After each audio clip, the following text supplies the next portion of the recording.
요셉은 악을 용납하지 못하는 아주 고든 성품을 가지고 태어난 것입니다. 야곱은 어려서 이 요셉의 어머니 라헬이 일찍 죽었기 때문에 요셉이 외롭지 않도록 누구와 함께 자라게 했냐면 이 라헬과 레아는 워낙 사이가 안 좋았으니까 레아에게 붙이지 않고 서모였던 빌하와 실바로 하여금 이 요셉을 돌보게 하였고요. 그래서 요셉은 누구와 함께 자랐냐면 빌하와 실바의 아들들과 함께 자랍니다. 자, 그런데 이 이복 형제들과 함께 자라면서 그들과 함께 밥도 먹고 잠도 자고 장난도 치고 또 양치는 일도 같이 하는데, 그러나 단 한 가지 요셉이 그들과 함께하지 않은 것이 있었습니다. 그것이 무엇일까요? 죄 짓는 것을 같이 하지 않았어요, 요셉은.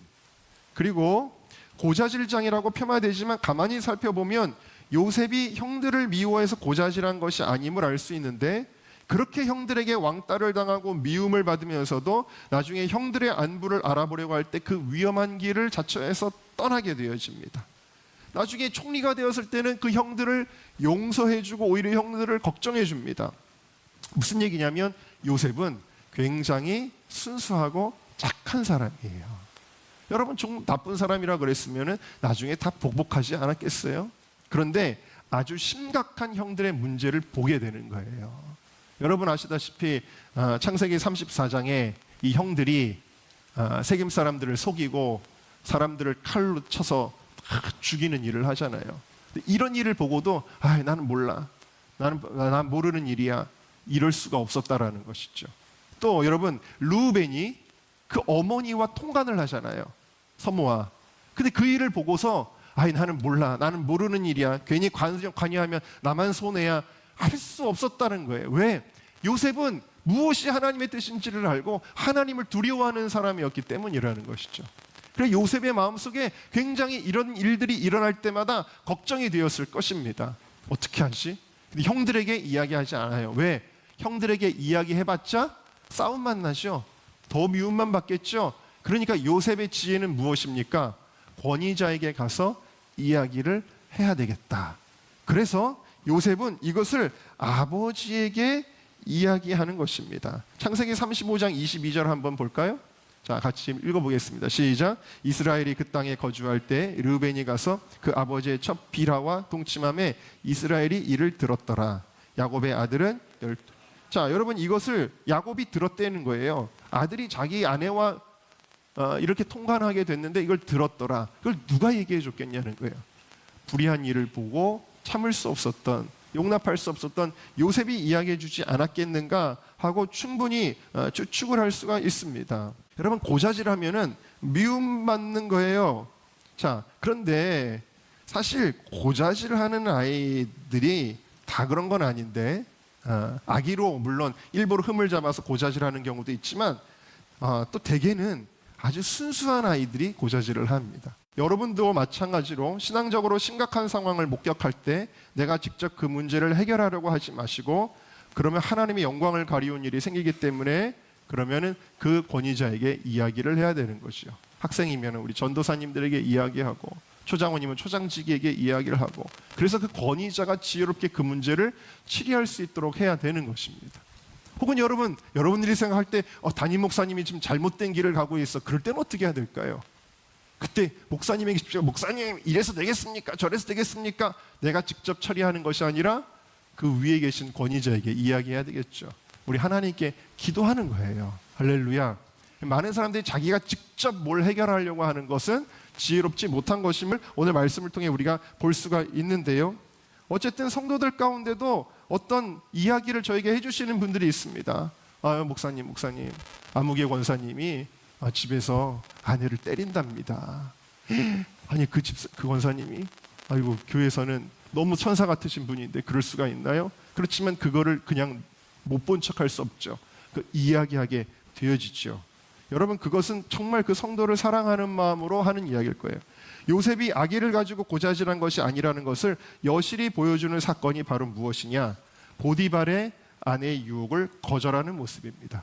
창세기 39장 9절을 읽어볼까요? 시작. 이 집에는 나보다 큰 이가 없으며 주인이 아무것도 내게 금하지 아니하였어도 당신은 그의 아내임이라. 그런즉 내가 어찌 이 큰 악을 행하여 하나님께 죄를 지으리. 요셉이 만약에 처세술이 좋은 사람이라면 어떻게 했을까요? 그냥 적당히 보디발의 아내와 그냥 소소한 즐거움을 누리면서 적당히 즐겼을 거예요.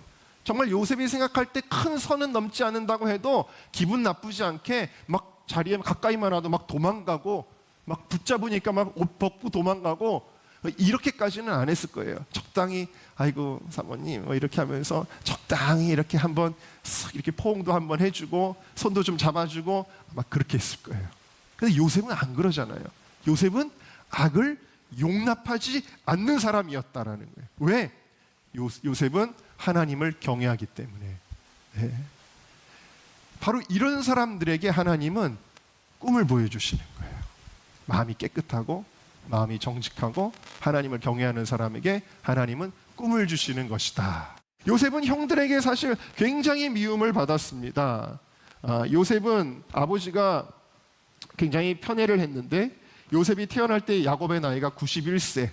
여러분 할아버지들이 아들보다 손자를 더 이뻐하듯이 이미 야곱의 나이 91세니까 아들이지만 거의 손자급으로 이뻐했던 것이고, 특별히 엄마가 일찍 죽었잖아요.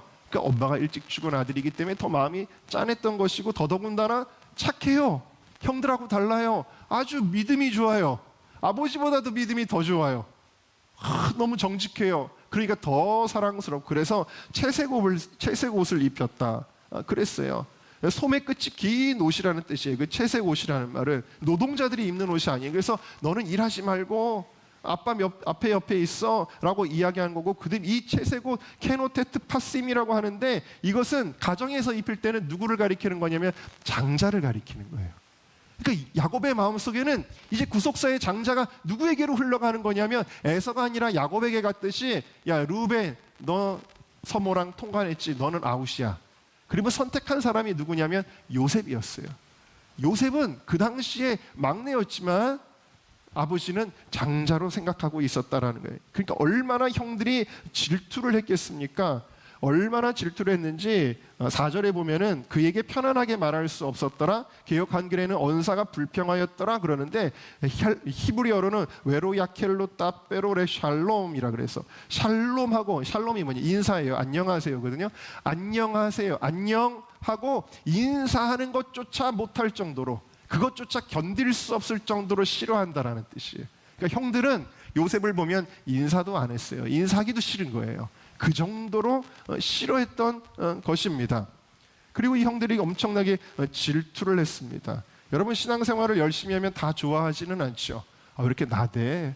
왜 이렇게 누구한테 잘 보이려고 저래? 그러면 사람들이 시기하는데 이건 다 잘못된 것입니다. 근데 어쨌든 이 형들에게 미움받는 것으로부터 시작해서 요셉의 꿈꾼 이후로 이 고난이 더 가중이 됩니다. 그래서 아까 4절에서 형들이 그를 미워하였다 그랬는데 5절에 가면 더욱 미워하였다, 8절에 가면 더욱 미워하였다, 미워하고 더욱 미워하고 더욱 미워하고, 요셉의 삶은 점점 힘들어지는 것을 보게 되어지고, 나중에 노예로 끌려가고, 또 나중에는 누명을 써서 감옥에 떨어지고, 그런 일들이 벌어집니다. 이거를 견딜 수 있겠습니까? 꿈이 없다면 자살할 것입니다. 꿈이 없으면 미칠 것입니다. 꿈이 없으면 우울증 걸릴 거예요. 그런데 요셉이 이걸 다 이길 수 있었어요. 할렐루야. 왜? 하나님이 17살 때 그래서 꿈을 주신 거예요. 너는 앞으로 망하지 않을 거야. 내가 너를 지도자로 쓸 거야. 너희 형제들을 살리는 위대한 사람으로 내가 너를 구속사에서 쓸 거야 라는 것을 꿈으로 보여주신 거예요. 할렐루야. 여러분에게 꿈이 있습니까? 그러면 고난과 역경이 있을 때마다 그 꿈을 붙드세요. 그 꿈을 붙들고 그 고난을 통과하면 그 고난 뒤에 하나님의 영광을 여러분들이, 너희가 믿으면 하나님의 영광을 보리라. 할렐루야. 그 역사가 일어나게 되어질 줄로 믿습니다. 세 번째, 이 꿈의 특징이 있는데요. 같이 읽어봅시다. 시작. 하나님이 주신 꿈에는 견딜 수 없는 뜨거움이 있습니다. 물론 이것이 요셉이 잘했다는 것은 아니에요. 요셉이 좀 더 지혜로웠다면, 여러분들이 기도하다가 예언을 받든지 환상을 보든지 할 때 막 얘기하고 다니는 거 아니에요. 이거는 누구에게 가져가는 거냐면 아버지에게 가져갔어야 되는 거예요. 혹은 교회라면은 목회자에게 가져갔어야 되는 거예요. 근데 요셉은 청컨대 내 말을 들으시오 그랬어요. 나라는 히브리어인데 말하고 싶어 견딜 수 없는 마음이라는 뜻이에요. 요셉이 이 꿈 얘기를 막 하는 겁니다. 형들한테 막 하고 그 다음에 이제 아버지 어머니한테도 막 하고 그랬어요. 근데 이게 뭘 가리키는 거냐면 요셉의 마음이 견딜 수 없이 뜨거운 거예요. 뭘 받았을 때, 꿈을 받았을 때 그 꿈이 이제부터 어떻게 하는 거예요? 나를 끌고 가는 거예요. 사도 바울이 뭐라 그랬습니까? 예루살렘으로 가야 되는 선교의 비전이 있는데 사람들은 주변에서 다 말립니다. 바울 거기 가면은 핍박받고 죽을 수도 있습니다. 안다. 근데 내가 성령의 매임을 받아, 심령의 매임을 받아 간다. 마음이 너무 뜨거운 거예요.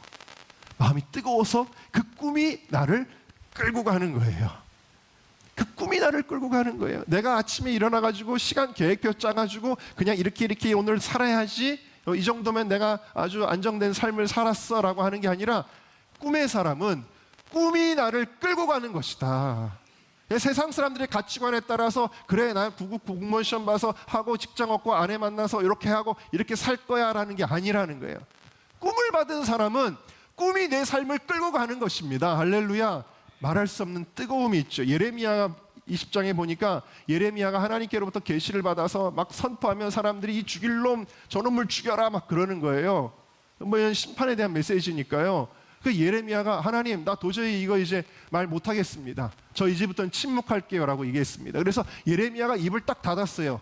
입을 딱 닫았는데 그 다음부터 견딜 수가 없는 것입니다. 성경 말씀이 있네요. 같이 읽어볼까요? 시작. 내가 말할 때마다 외치며 파멸과 멸망을 선포함으로 여호와의 말씀으로 말미암아 내가 종일토록 치욕과 모욕거리가 되매니이다. 내가 다시는 여호와를 선포하지 아니하며 그의 이름으로 말하지 아니하리라 하면 나의 마음이 불붙는 것 같아서 골수에 사무치니 답답하여 견딜 수 없나이다. 할렐루야.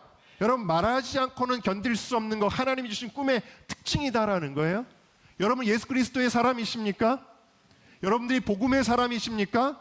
근데 별로 복음이 나한테 뜨겁지가 않고 누군가에게 나가서 한 번도 전도해 본 적이 없다 그러면 그 복음은 지금 가짜예요. 진짜 복음을 여러분들이 경험했다면 여러분들이 전도하지 않고는 견딜 수 없는 뜨거운 마음이 일어나게 되어지는 것이다. 아무리 성공하는 자녀, 아무리 성공하는 친척들, 형제들 있어도 아유 좋겠네 잘한 애가 아니라 복음을 모르는 사람이 내 눈에 앞에 보이면 어떻게 되는 거예요? 마음이 뜨거워서 견딜 수가 없게 되는 것입니다. 그게 진짜 복음을 받은 사람이라는 것입니다. 길거리에서 누구를 만나 택시에서 택시 운전사를 만나도 내 마음이 막 뜨거워져서 전달하지 않을 수 없는 것, 그게 진짜 복음이라는 거예요. 여러분들에겐 진짜 복음이 있습니까? 바로 이 진짜 복음이 요셉의 마음 가운데 꿈으로 들어오게 되었다라는 것이죠. 한 달 전에 워십 온라이브라는 예배를 드렸습니다. 예배를 드리는데 저희가 부천에서 예배 드렸죠. 부천에서 예배 드리는데 한 청년이 왔어요. 인천에 사는 친구인데 이 청년이 인천이 가장 우리나라에서 죄가 많은 곳이라고 그렇게 이야기를 해요. 근데 이 인천 땅에 하나님 나라가 와야 되겠다. 인천 땅의 청년들을 살려야 되겠다라는 하나님으로부터 꿈을 받은 거예요. 어떤 꿈을 받았냐면 인천에 인천 기독 청년 연합회를 만들어야 되겠다.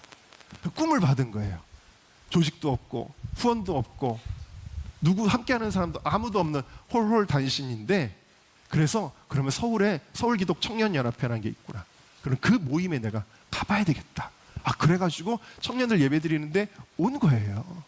그 청년을 따로 불렀습니다. 그래서 이 청년이 하나님 인천 땅에 불을 붙이는 하나님의 사람이 될 것입니다. 그러면서 우리 청년들이 둘러서 가지고 그 청년을 축복하며 기도해 주어서 돌려보냈어요. 그리고 나서 다음 워십 온라이브를 그 청년이 드리는 교회에서 했으면 좋겠다라고 얘기가 되는 거예요. 그래서 그 청년이 섬기는 교회 목사님에게 허락을 받았어요. 장소를 허락을 받았습니다. 그리고 이 청년이 그때부터 기도하면서 뛰어다니기 시작했다는 이야기를 들었습니다. 함께 이제 인천 기독 청년 연합회를 만들기 위해서 인천의 청년들을 모아서 함께 예배드리겠다고 이야기를 들었습니다. 그런데 이제 원래 이제 예배 순서 그 설교 순서가 제가 아니었는데 자꾸 저한테 말씀을 전했으면 좋겠다고 우리 또 청년들이 이야기를 하는 거예요. 그래서 꼭 내가 가야 되나? 내가 해야 되나? 그런데도 자꾸 하라 그래가지고 그래 알겠어. 그래서 말씀을 준비하고 가는데 제가 생각할 때 이렇게 생각했어요. 나 사람이 너무 없을 거야. 그리고 우리 청년들을 좀 최대한 많이 데리고 가자. 그래서 서울에서 간 청년들만 30명을 데리고 갔습니다.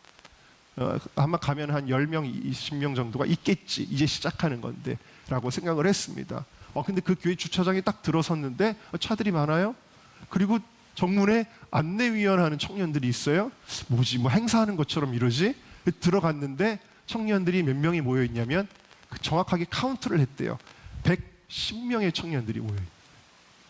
그리고 청년들이 찬양을 얼마나 뜨겁게 하는지 모르고 그 찬양을 뜨겁게 하는 그 분위기에 저도 설교를 1시간 동안 막 열변을 토하고 그리고 기도를 하는데 청년들이 정말 온 마음을 다하여 청년들의 깨어남과 그리고 청년들이 불붙고 막 부흥하는 그 갈망을 하면서 엄청나게 뜨겁게 예배를 했어요. 얼마나 뜨겁게 예배를 하는지 동네 사람들이 민원이 들어와가지고 마지막 찬양을 못 부르고 예배를 끝냈어요. 너무 시끄럽다고 교회가. 그랬습니다.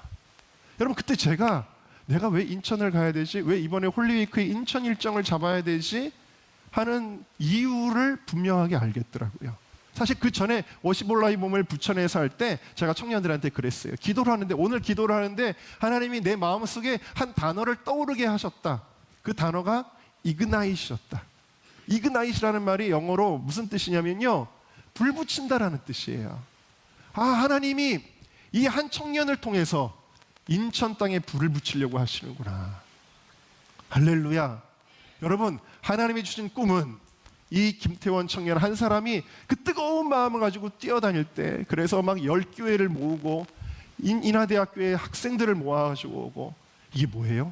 하나님이 주신 꿈에는 견딜 수 없는 뜨거움이 있다는 사실을 여러분들이 믿으시고 그 꿈을 갈망하는 저와 여러분 되시기를 주님의 이름으로 축원합니다. 자, 이제 마지막 주제입니다. 함께 따라합시다. 하나님이 주신 꿈은 반드시 이루어집니다. 여러분, 세상의 꿈은 허망할 수도 있어요. 아까 말한 대로 대통령이 되겠다고 하는 그 친구는 지금 그냥 장사를 하고 있습니다. 세상의 꿈은 허망할 수 있어요. 아무리 꾸어도 이룰 수도 있지만 못 이룰 수도 있고, 이룬다고 해도 하나님 앞에서 의미가 있는 것은 아니라는 거예요. 세상의 꿈은. 자, 그러나 하나님의 꿈은요, 특징이 있습니다. 하나님 주신 꿈은 반드시 이루어집니다. 욥기 23장 말씀을 같이 읽어봅시다. 시작. 그는 뜻이 일정하시니 누가 능히 돌이키랴. 그의 마음에 하고자 하시는 것이면 그것을 행하시나니 그런즉 내게 작정하신 것을 이루실 것이라. 이런 일이 그에게 많이 있는, 하나님이 여러분들에게 작정하신 일이 있는 줄 믿습니다. 그것을 반드시 이룰 것입니다. 그게 하나님의 꿈입니다. 요셉이 똑같은 꿈을 2번 꾸잖아요. 그러니까 하나님이, 우리가 하나님께로부터 온 꿈인지 헷갈릴 때 어떻게 하시냐면은 똑같은 꿈을 계속 반복해서 꾸게 하시는 경우가 많아요. 그래서 여러분들이 혹시 계속 똑같은 꿈을 계속 꾸고 있다면 그 꿈을 붙들으라고 주시는 거예요. 네. 그래서 여러분들이 그렇게 아시면은 좋은데, 이 하나님께로부터 오는 꿈이 중요한 이유는 그 꿈은 우리가 믿고 순종하기만 하면 반드시 이루어지는 것이기 때문이다. 자, 오늘 말씀에 7절에 그 볕단들이 절하더이다. 그 9절에 해와 달과 11별이 내게 절하더이다. 샤하라는 단어가 쓰였어요. 근데 이 샤하라는 단어가 드디어 뒤에 가서 또 등장합니다. 창세기 43장 28절 같이 읽어봅시다. 시작. 그들이 대답하되 주의 종 우리 아버지가 평안하고 지금까지 생존하였나이다 하고 머리 숙여 절하다. 이게 지금 머리 숙인 사람들이 누군지 아세요? 요셉의 형들이 총리된 요셉 앞에 가서 드디어 절하다이다. 샤하 등장합니다. 꿈이 그대로 이루어진 거예요. 그대로 이루어진 것입니다. 네. 그래서 여러분, 요셉은 이 꿈을 붙들고 하나님의 것으로 믿는 사람이었다라는 것이죠. 한 가지 이야기만 하고 말씀을 마치겠는데요. 제가 이번에 이제 동역하는, 이번에 제주도 일정을 잡아주신 이주만 선교사님이라는 분이 계세요. 작년에 50시간 때도 오셨는데 이분의 간증을 제가 우연히 유튜브에서 보게 됐어요. 이분이 하나님이 어느 날, 여러분 기억나세요? 한 10몇 년 전에 우리나라에 레이디 가가라는 유명한 팝 가수가 와서 잠실 체육관에서 공연을 했었습니다. 이 레이디 가가는 가사부터 그 무대의 퍼포먼스까지 하나부터 열까지 다 반기독교적이에요. 하나님을 모독하고 신성을 모독하고 또 막 동성애와 음란을 막 조장하는 그런 메시지들로 가득합니다. 그래서 이런 공연 한번 보고 나면 청소년들이 그런 공연, 레이디 가가 공연 보면 그 음란과 더러움의 영들이 그 아이들에게 들어가잖아요. 얼마나 해롭습니까? 그래가지고 안타까워하고 있는데 하나님께서 이 이주만 선교사님 기도하는데 갑자기 말씀하시더라는 거예요. 너는 이 레이디 가가 공연을 막아라 그러시더라는 거예요. 근데 시골 출신이거든 이분이. 제가 어떻게 그걸 막습니까 하나님? 그랬더니 하나님이 뭐라 그러시냐면 그 체육관을 돌면서 기도를 시키시더라는 거예요. 여리고성을 돌듯이. 그래서 여리고성을 돌듯이 똑같이 했대요. 첫날 한 바퀴를 돌면서 기도하고, 둘째 날 그 공연일을 7일 전부터 해가지고 둘째 날 그 체육관을 이렇게 돌고, 셋째 날 돌고 막 하는데 이게 소문이 났대요.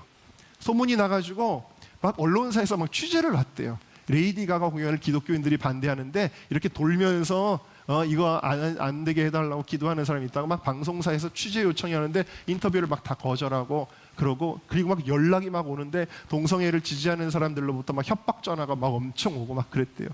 너무 무서워가지고 이제 자기 그 멘토 되는 목사님에게 전화해서 목사님 너무 무섭습니다. 저 이거 못할 것 같습니다. 했더니 그 목사님이 전화기 대고 기도를 해주는데 갑자기 그 기도하는 중에 능력이 팍 오면서 자기가 뒤로 나가 자빠졌대요.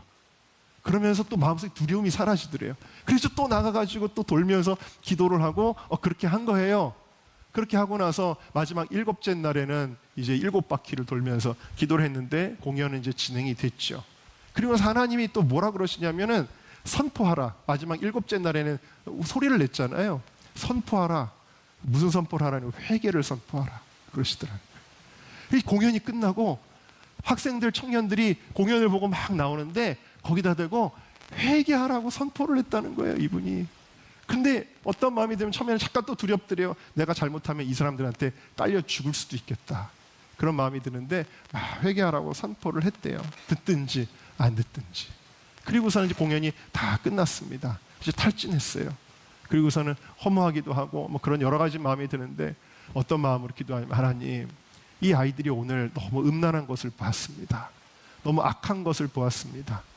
이 좋은 체육관에서, 이 어마어마하게 큰 체육관에서 사람들이 이 음란한 마귀적인 것들을 보고 거기에 열광을 했는데 여기 청년 학생들이 모여서 하나님을 예배했다면 얼마나 좋았을까요? 그랬다는 거예요. 그때 하나님이 그 순간에 뭐라 그러시냐면 이곳에서 예배하게 될 것이다. 그런 거예요. 근데 제가 말씀드렸죠. 이분 시골 출신이고 그냥 시골에 있는 기도원 출신이에요. 아무것도 없어요. 근데 이 하나님께서 주신 꿈을 받고 나서 그로부터 딱 10년 후에 재작년에 이분이 주도해가지고 레츠고 코리아라고 하는 잠실 체육관에서 하나님을 예배하는 집회가 열렸습니다. 여러분, 하나님이 주신 꿈은요 도저히 현실 속에서 안 될 것 같아도 반드시 이루어지는 거예요. 이 꿈을 붙드는 저와 여러분 되시기를 바라고, 또 이 꿈을 붙드는 우리 은정교회가 되기를 바라고, 이 꿈을 붙드는 여러분의 가정이 되기를 주님의 이름으로 축원합니다.